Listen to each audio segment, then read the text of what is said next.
Petit setup extrêmement basique parce que mon frère revient dans pas longtemps et j'aime bien travailler seul. Travailler quand je suis tout seul, comme ça je me dis pas ouais il va me juger ou quoi que ce soit. Comme quoi j'ai encore ce mindset où mon frère il peut encore me juger. Ce qui est normal parce que j'ai pas encore eu de résultats concrets entre guillemets. Et tant que j'en aurai pas, j'aurai encore cette gêne de je suis pas qualifié pour pouvoir parler devant les gens de choses qui me paraissent intéressantes. Alors qu'en soi je le suis.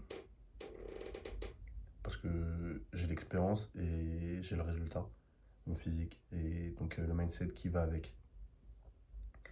Mais aujourd'hui, je voulais parler de à quel point tu penses, tu surestimes tes objectifs et à quel point tu vas les achever, les accomplir. Quand je dis ça, c'est la plupart du temps, exemple simple pour la prise de masse. Ouais, prochaine prise de masse, je vais atteindre 90 kilos. Et à moins, c'est rare de réussir, mais quand c'est des exemples extrêmes comme ça, et qu'on essaie de faire une prise de masse propre, le but c'est pas d'être juste gras. Donc à ce point-là, tu vas essayer et tu vas pas forcément réussir. Et l'exemple ça peut être simple, ouais, je vais essayer d'arriver à 10 000 € par mois. Et au final, tu vas, au bout de un mois, et à la fin des un mois, tu vas arriver peut-être à 6 000, 8 000. Tu vas peut-être te rapprocher, mais c'est rare que tu le touches. Parce qu'au final, on reste humain, on aime bien quand même rêver. Et ça veut pas dire que c'est inatteignable, ça veut dire que on n'est pas encore capable de juger combien de temps ça va nous prendre pour atteindre cet objectif. Parce que forcément, on n'a jamais réussi, enfin, on n'a jamais touché cet objectif précis. Et donc si je me dis, ouais, dans un an, j'aurai le corps de mes rêves, dans le corps de mes rêves, c'est ce que je me suis dit au début de la salle. Dans un an, il y a, enfin, un an après avoir commencé, j'avais loin, enfin, j'étais très loin d'avoir le physique que je veux. Et je suis encore loin de ce que je veux là actuellement. Pourtant, je voulais faire 90 kilos sec. Je suis pas encore du sec, mais je fais 91 kilos. Certes, on voit mes abdos, mais je suis quand même en prise de masse. Et comme quoi, au final, on doit utiliser ça comme force. Parce que si tu dis, ouais, ouais, je vais atteindre 10 000 € par mois, et au final, tu atteins que 5 000. Si au final, tu penses, enfin, tu te dis, ouais, je vais atteindre 20 000 €, le truc est extrême, donc tu vas travailler encore plus dur. Et ce qui fait que tu vas atteindre 10 000. C'est l'exemple simple de si tu veux atteindre la Lune, vise les étoiles. Parce que on n'a pas encore, on visualise, on ne peut que visualiser le parcours, mais tant qu'on l'a pas vécu, on ne sait pas combien de temps ça va prendre pour le faire.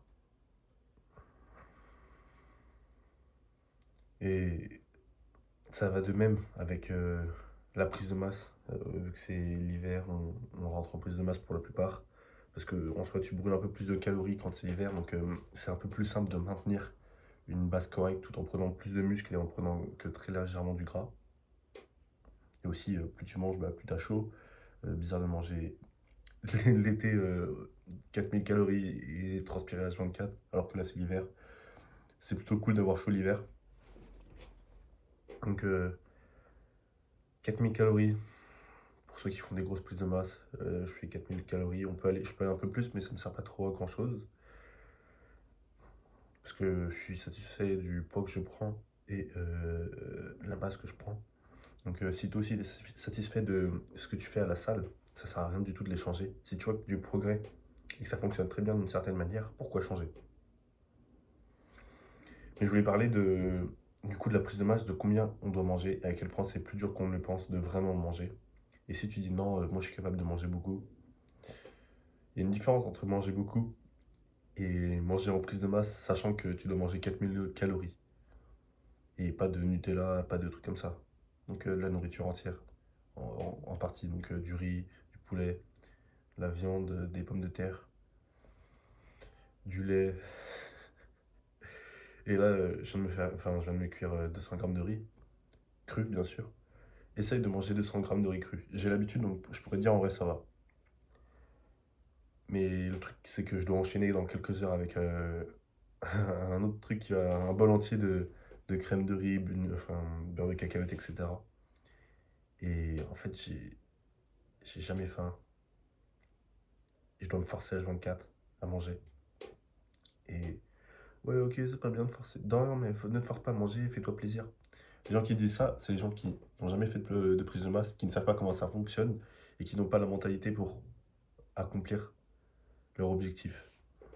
Parce qu'ils ne se rendent pas compte que bah, pour tout, il y aura un sacrifice.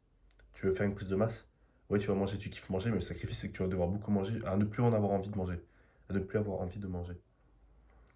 Et donc,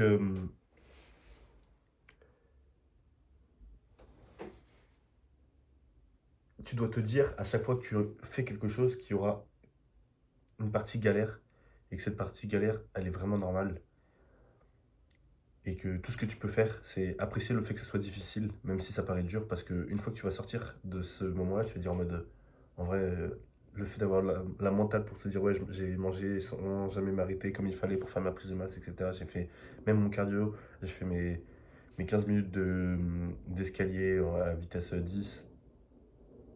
C'était galère, mais en vrai, là, je ressors et me dire que je l'ai fait, c'est même pas la sensation, que j'ai fait un truc qui me fait vraiment, qui me donne vraiment pas envie, c'est une victoire et ça fait vraiment plaisir. Et c'est cette mentale que tu dois avoir. Parce que même si c'est très chiant sur le moment, j'ai pas envie de manger le riz de l'Europe. Le bol de riz. Il va être bon là après une séance. Surtout une séance, elle était quand même longue, j'ai fait 2 heures et quelques de pec triceps. C'était intense. Tu peux voir sur Instagram, le pump il était incroyable. Et là j'ai faim, j'ai envie, je suis pressé. Je sais que je vais terminer ce bol là, mais je sais que j'aurai plus faim après. Et dans 2 heures, quand je vais devoir me taper une crème de riz avec beurre de cacahuète, etc., un truc qui va me faire 2000 calories d'un coup, enfin 1500 calories à peu près, je vais être en mode ah. Parce que là, il est actuellement. Mince, c'est pas à l'heure. Hop. Il est actuellement. Et pourquoi j'ai pas l'heure 17h et quelques, bientôt 18. Je vais devoir manger à 19h30 parce que je dois me coucher à 20h, à 21h. Donc j'évite de manger trop avant de dormir. Mais du coup, la difficulté, c'est un défi et ça fait plaisir de le faire et tu dois voir cette version. Enfin, tu dois voir les choses comme ça. Au lieu de te dire que c'est pénible, tu te dis, ouais, c'est un défi parce qu'une fois que je l'aurai fait, je serai en mode mindset, j'ai fait le truc dur, maintenant il n'y a rien qui m'arrête. Retiens bien ça. C'était le petit conseil du jour. Sur ce, ciao et à demain.